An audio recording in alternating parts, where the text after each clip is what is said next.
ভাইরা, আমার বাবা মারা গেছে আর ওনার কবর ওখানেই খোঁড়া হচ্ছে। আমার বাবা মারা যাওয়ার আগে আমাদেরকে বলে গেছিল ওনার যত টাকা পয়সা আছে সমস্ত টাকা পয়সা যেন ওনার সাথে দাফন করে দেওয়া হয়। এই যে ওনার সমস্ত টাকা পয়সা এখানেই আছে, ওনার সাথে দাফন করে দিতে হবে। ভাই একটু এদিকে এসো।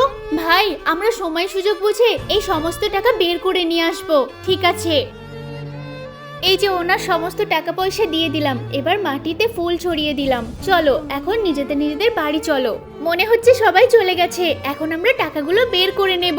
ভাই তাড়াতাড়ি টাকা পয়সাগুলো বের করে ফেলো, নয়তো কেউ চলে আসবে। ভাই, আমার গাড়ির চাবিটা মনে হয় কবরের পাশে ফেলে দেওয়া হয়েছে। আরে এটা আমরা কি দেখছি?